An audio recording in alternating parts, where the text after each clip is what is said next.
감사합니다. 자, 오늘은 부활주일입니다. 예수님 다시 살아나셨습니다. 우리 기독교 절기 중에서 가장 기쁘고 모든 믿음과 신앙의 근거가 되는 사건이 바로 이 부활절입니다.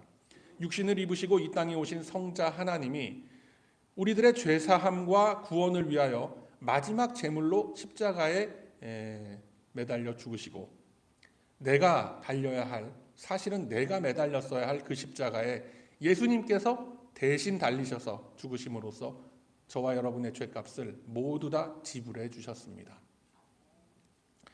그런데 그것으로만 그친 것이 아니라 예수님은 다시 살아나셔서 모든 믿는 자들에게 부활의 첫 열매가 되시고 영원한 생명의 소망이 되신 것입니다.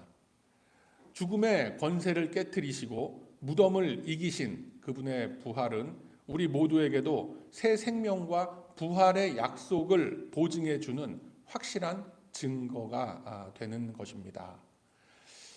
그래서 이제 우리는 더 이상 죄와 사망의 종이 아니라 예수 그리스도 안에서 믿음으로 하나님의 자녀로서 살아가는 자들이 된 것입니다. 이것이 부활의 기쁨이고 감사며 우리네 신앙의 근거가 되는 겁니다. 그런데 이제 해마다 부활절을 이렇게 겪으면서 느끼는 것이 뭐가 있냐면, 부활의 이 정황 속에서 기쁨을 누리고 믿음의 근거를 확인하는 것 다 좋은데, 막상 그리스도의 부활로 인하여서, 예수님의 부활로 인하여서 우리들이 궁극적으로 도달해야 하는 그 지점이 어디인가라는 것은 그냥 지나치는 때가 많습니다.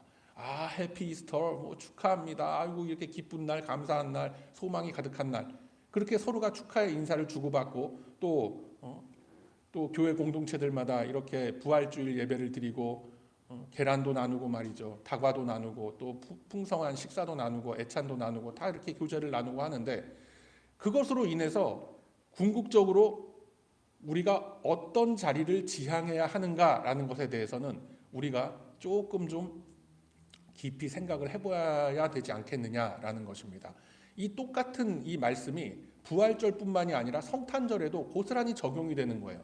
메리 크리스마스, 이제는 해피 홀리데이가 아니라 메리 크리스마스가 회복이 됐네 어쩌네 하면서 다들 축하하는데, 막상 그 크리스마스가 갖는 그 의미가 뭐냐라는 것에 우리가 그렇게 좀 무뎌 있는 것이 아닌가라는 생각이 드는 겁니다.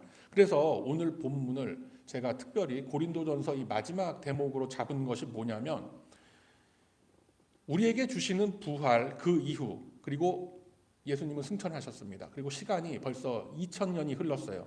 그러면 이 땅에 남겨져 있는 우리 성도의 삶이 궁극적으로 지향하는 것은 이 부활의 능력과 부활의 생명으로 살아간다고 했을 때 우리가 지향하는 그 지점은 과연 어디겠는가라는 것을 우리는 한번 밝혀봐야 되지 않겠느냐라는 것입니다.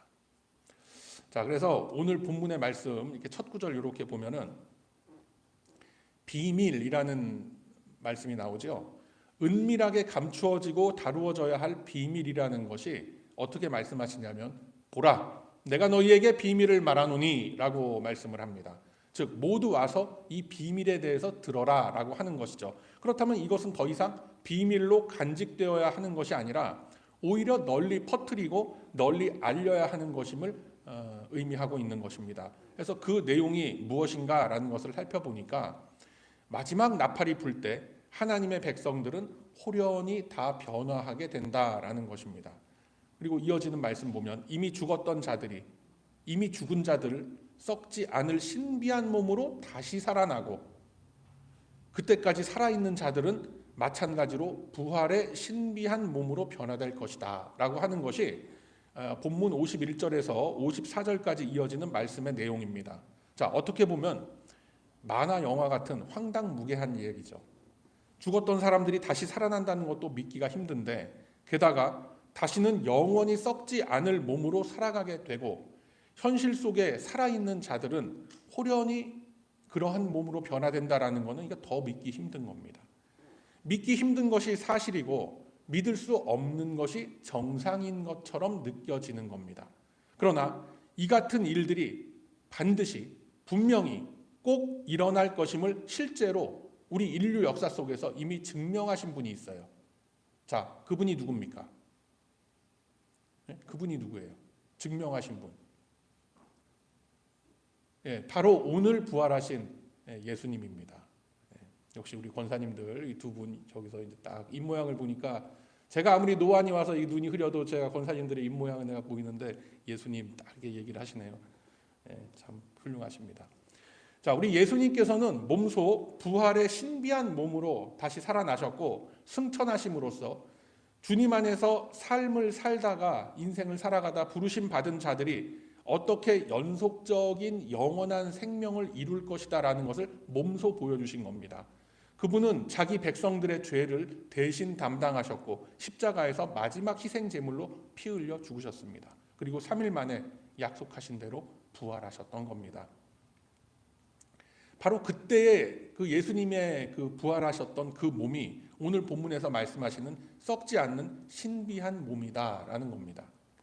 예수님께서 다시 살아나셔서 영원한 하늘나라로 들려 올라가신 것과 같이 언젠가 종말의 때에 저와 여러분들은 다 이 같은 변화를 경험하면서 하나님의 천국잔치 속에 우리 모두 참여하게 될 것입니다. 그때가 언제인지는 아무도 모릅니다.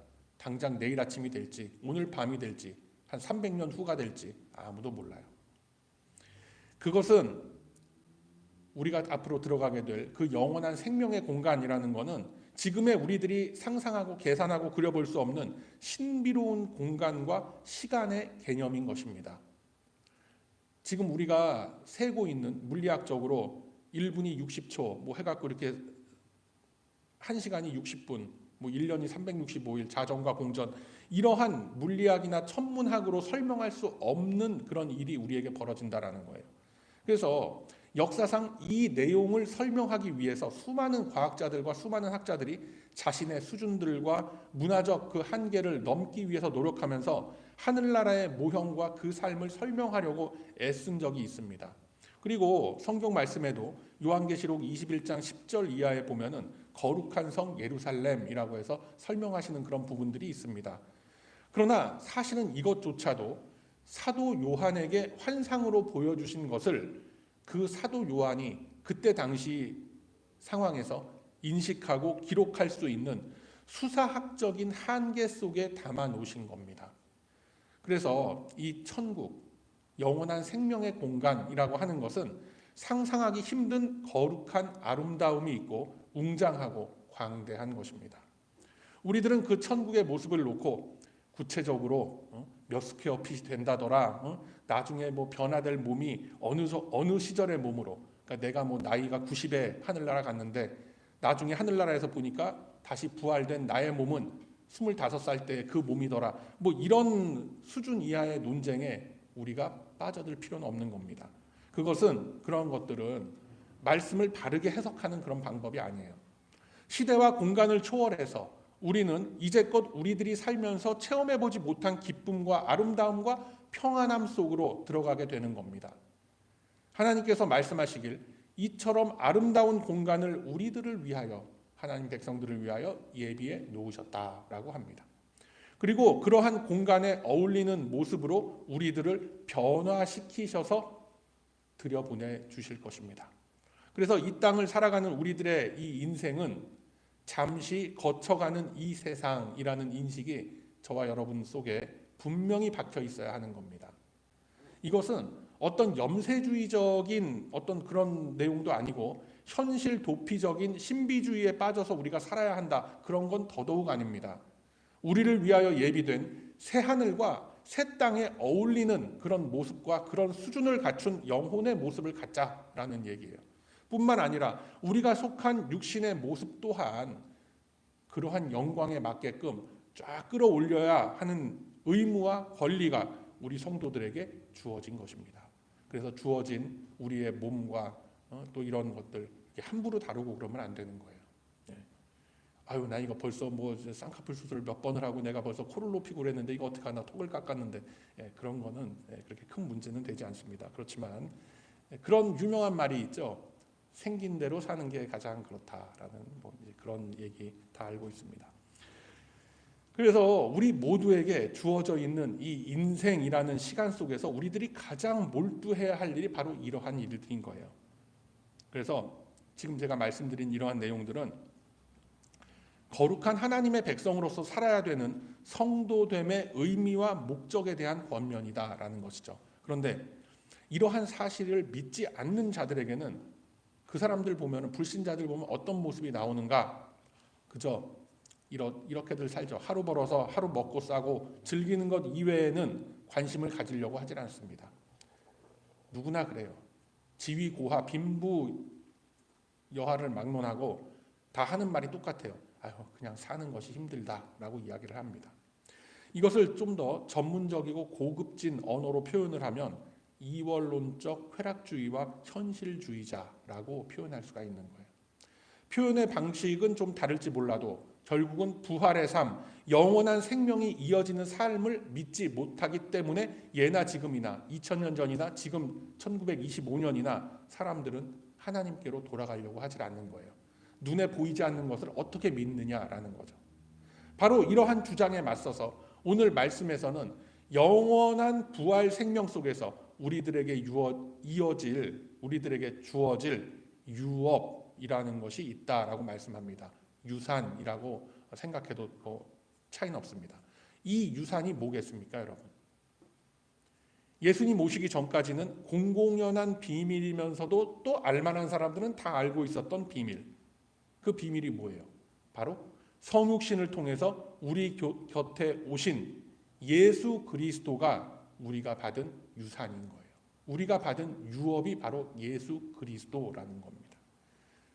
더 구체적으로 하면 예수 그리스도 안에서 누리는 하나님 나라의 영광, 하나님 나라의 그 가치 질서, 그것을 우리가 마음껏 누릴 수 있도록 그 보증을 서신 분이 바로 예수 그리스도다라는 거예요.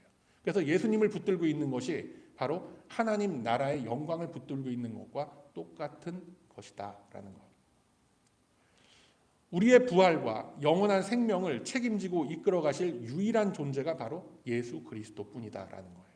그리고 하나님 백성으로 살아가고 있는 우리의 삶의 그 기준과 그 롤 모델이 바로 누구다? 송진현 목사가 아니라 예수 그리스도뿐이다라는 거예요, 여러분. 그분으로 말미암지 않고는, 예수님으로 말미암지 않고는, 그러니까 예수님을 통하지 않고는 하나님께로 나아갈 자가 없다라고 하셨음을 여러분 꼭 믿으시기를 바랍니다. 그리고 이 사실은 오직 예수 그리스도만이 하나님으로 인도하는 그 통로가 된다라는 것은 이제 더 이상 감추어진 비밀은 아닙니다. 어떤 고대 문서 속의 은유적인 표현으로서, 비유적인 표현으로서 감추어진 것이 아니라 온 세상에 이제는 널리 다 퍼뜨려야 하고 알려야만 하는 기쁜 소식이 되는 거예요. 그리고 이제 하나님의 백성으로 부르심을 받은 우리들은 이 유산을 이어나갈 삶을 이 땅에서 살아나가야 한다라는 것이 바로 오늘 그 본문이 우리에게 주고 있는 중요한 메시지가 됩니다. 여러분, 이 복음이라는 것을 우리가 지식으로 그냥 머릿속에 담고만 있어서는 안 됩니다. 나의 마음과 나의 손과 발이 움직임으로써 나의 삶 속에 드러나게 해야 하는 것이, 그게 복음이 갖고 있는 목적인 거예요. 여러분, 예수 그리스도께서 유일한 영혼과 삶의 구원자가 되신다라는 것은 사실은 교회를 이렇게 꾸준히 안 나오시는 분들, 그냥 한두 번 그냥 이렇게 예수 믿는 사람들과 대화를 좀 나눠본 그런 사람들, 어느 정도의 지적인 수준과 교양이 있는 문화인이라면은 지식으로는 다 아는 사실입니다. 심지어 이 타종교에 있는 절에 있는 그 중들도 다 아는 내용이에요. 그러나 지식으로 아는 것과 누리는 것은 전혀 다른 거예요.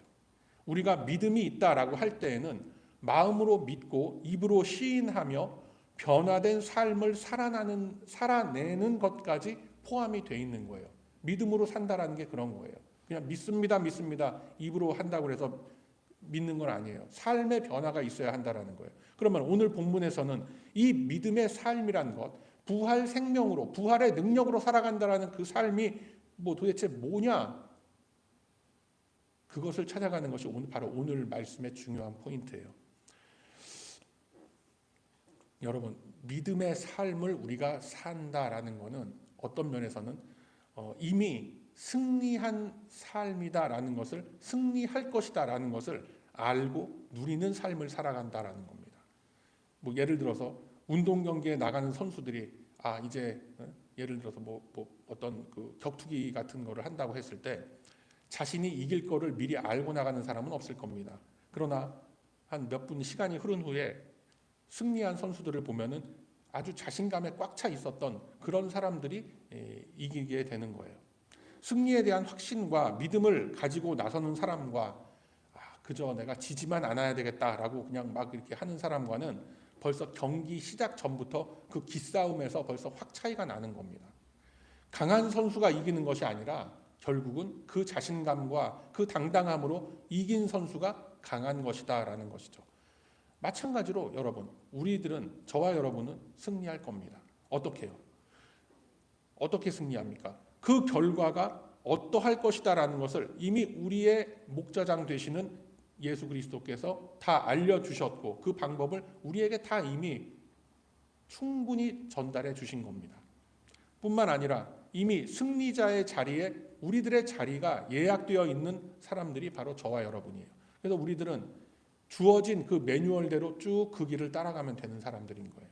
그래서 본문 57절 말씀 보면은 예수 그리스도로 말미암아 우리에게 이김을 주시는 하나님께 감사하노니라고 선언하고 있는 겁니다.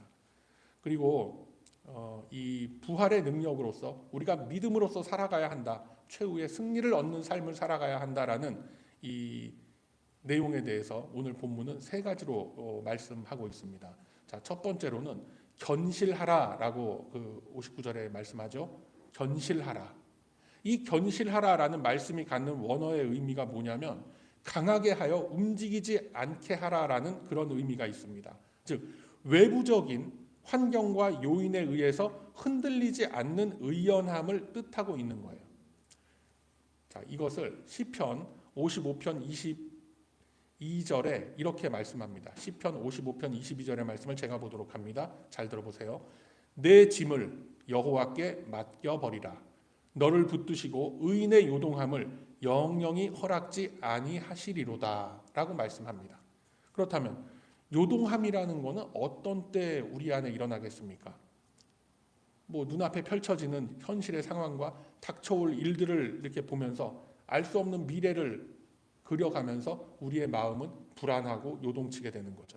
당황하게 되고 갈 바를 알지 못하고 헤매게 되고 두려운 마음이 들게 됩니다.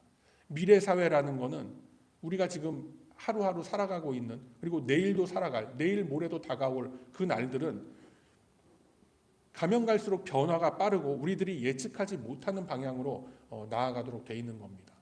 여러분 한번 생각해 보세요. 돌아오는 화요일 아침에 이 나스닥이 어떻게 될 것 같아요? 올라갈 것 같아요? 내려갈 것 같아요? 그거 아는 사람 아무도 없는 거예요.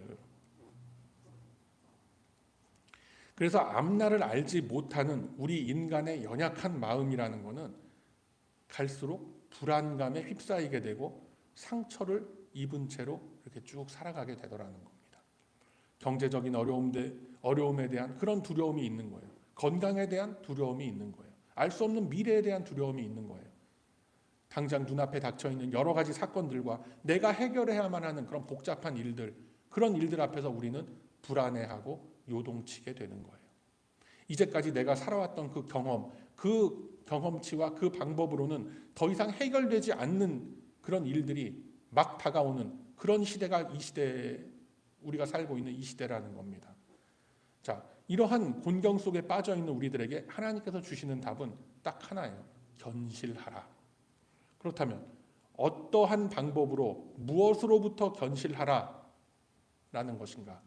우리들은 성경의 예를 통해서, 구체적인 예를 통해서 그 견실하라라는 내용이 무엇을 말씀한다라는 것을 볼 수가 있다라는 거예요.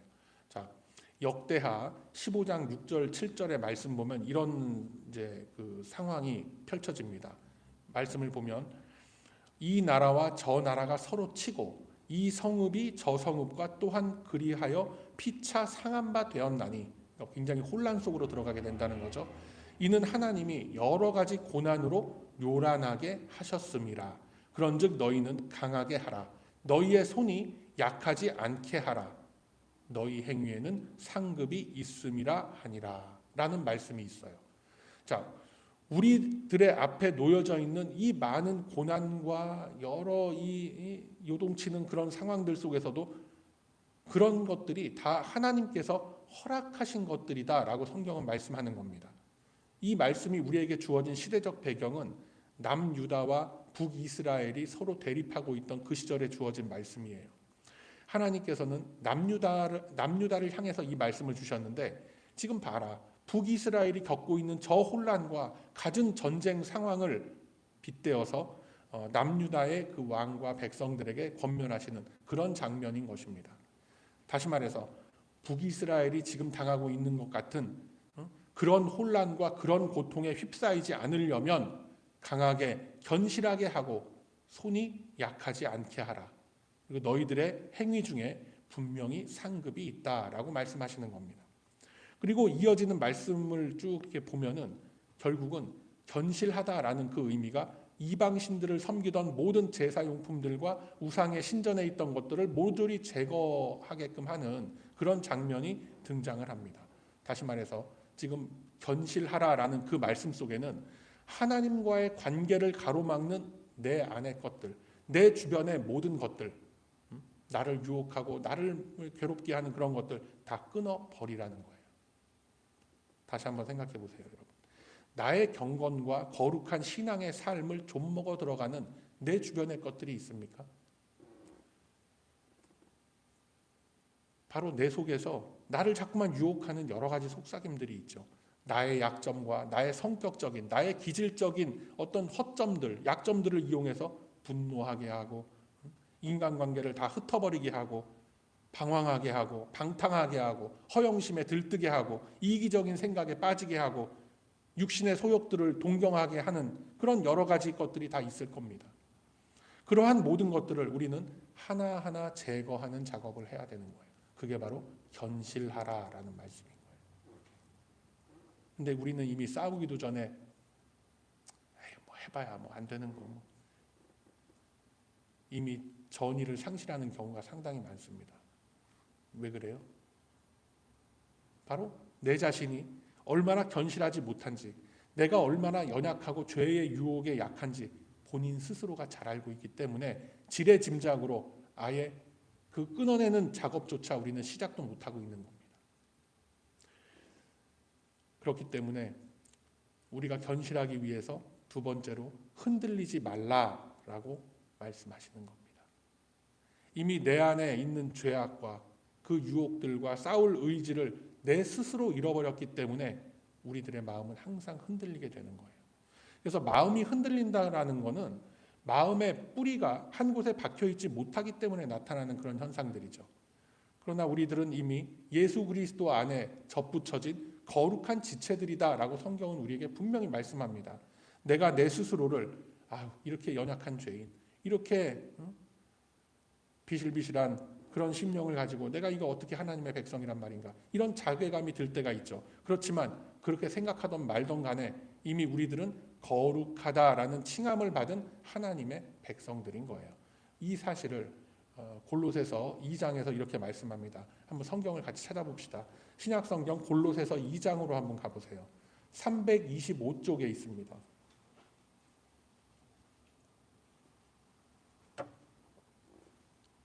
자, 신약성경 325쪽 골로새서 2장 6절과 7절의 말씀을 함께 읽습니다.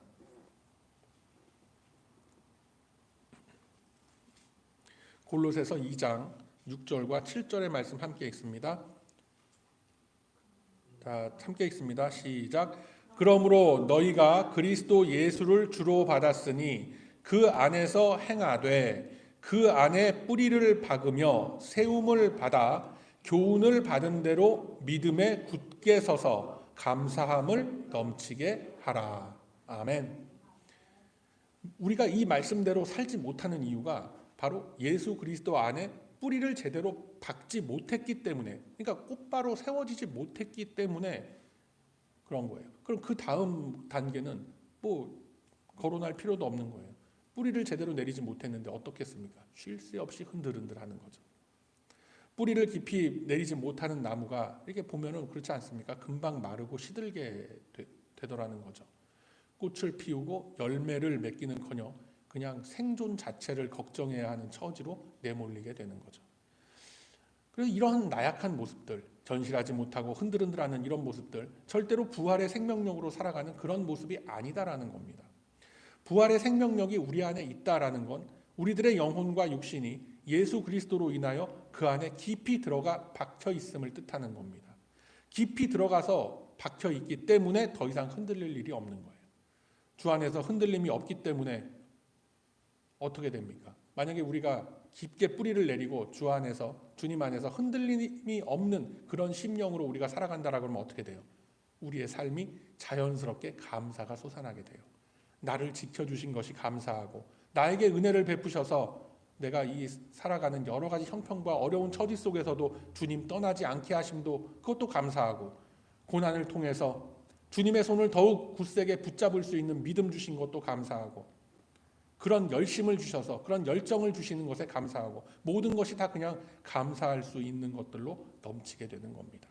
그리고 그러한 감사함이 넘칠 때 바로 오늘 세 번째로 주신 주의 일에 더욱 힘쓸 수가 있게 되더라라는 겁니다. 주의 일에 더욱 힘쓴다라는 것이 뭐 강단에 서서 말씀 전하는 이런 것만 의미하는 게 아니에요. 그리스도의 지체인 내 자신의 신앙 인격과 육신의 소욕을 잘 다스리는 것, 나아가서는 여러 지체들이 모여있는 이 교회 공동체를 잘 돌보는 것을 말씀하고 있는 거예요. 그것이 주의 일에 힘쓰는 것이다 라는 거예요. 서로의 부족함과 서로의 아픔과 서로의 필요와 그 고통을 함께 나누는 것이 주의 일에 힘쓰는 겁니다. 어떻게 합니까, 여러분? 바로 우리들의 선행으로 그런 모습들이 나타나게 되는 거예요. 공동체의 덕이 되는 언행으로서 우리들은 그것을 표현하고 드러낼 수 있어야 하는 겁니다. 그래서 마태복음 10장 41절 42절에 예수님이 이렇게 말씀을 하시죠. 제가 보도록 합니다. 마태복음 10장 41절 42절. 선지자의 이름으로 선지자를 영접하는 자는 선지자의 상을 받을 것이요, 의인의 이름으로 의인을 영접하는 자는 의인의 상을 받을 것이요, 또 누구든지 제자의 이름으로 이 작은 자 중 하나에게 냉수 한 그릇이라도 주는 자는 내가 진실로 너희에게 이르노니 그 사람이 결단코 상을 잃지 아니하리라 라고 예수님이 말씀하시는 겁니다. 그래서 이처럼 주의 일에 힘쓰고 선행을 한다라는 것은 내 손을 움직이고 나의 땀을 흘리고 나의 시간과 물질과 열심과 노력과 정력이 쏟아져 들어가야 하는 겁니다. 여러분 한번 같이 성경 찾아봅시다. 야고보서 2장 한번 가보세요. 373쪽에 있어요. 신약성경 373 야고보서 2장 15절 16절 함께 읽습니다. 자, 신약성경 373 야고보서 2장 15절 16절 함께 읽습니다. 시작. 만일 형제나 자매가 헐벗고 일용할 양식이 없는데 너희 중에 누구든지 그에게 이르되 평안히 가라, 더웁게 하라, 배부르게 하라 하며 그 몸에 쓸 것을 주지 아니하면 무슨 이익이 있으리요? 이렇게 말씀하는 거예요, 성경. 사랑하는 우리 배단위 가족 여러분, 주의 일을 한다라는 것은 뒷짐지고 입만 가지고 할 수 있는 것이 아니에요. 말로는 못할 것이 없는 거죠. 주의 일을 한다라는 것은 나의 희생과 나의 결단이 뒤따라야 하는 거예요. 나의 선한 의지가 나의 행동으로서 증명이 될 수 있어야 되는 겁니다. 무엇이든지 덕이 되는 일을 하나라도 찾아서 우리가 할 수 있어야 되고, 찾아봐서 없으면 내가 만들어서라도 해야 되는 겁니다. 어떤 것이 내 신앙의 인격에 도움이 되고 이 공동체에 덕이 되고 하나님의 영광을 드러내는 일이 될 수 있을 것인지를 우리가 말씀에 의지해서 생각하고 찾아볼 수 있는 그 노력이 우리에게 있어야 하겠더라라는 겁니다. 나의 온 몸과 마음이 주님께 온전히 향하는 이러한 일들은 우리 모두에게 주어진 부활의 새 생명과 새 힘을 가지고 누구나 할 수 있는 일입니다. 그리스도와 연합된 이 힘과 능력으로서 주의 일에 앞장서는 심령들 속에 우리 주님께서는 그 수고와 노력을 그냥 헛되이 넘기시지 않는 겁니다. 더욱더 넘치는 기쁨과 소망을 우리들의 심령 속에 부어주실 것입니다. 그래서 오늘 우리들이 받은 이 말씀과 같이 주님과 나 사이에 가로막혀 있는 여러 가지 장애물들, 그게 무엇인가? 나의 견실함을 가로막고 나의 흔들리지 않는 그것을 방해하면서 자꾸만 나를 흔들흔들하게 하고, 그것이 과연 무엇이 있는가? 여러분 한번 깊이 고민해 보시기를 바랍니다.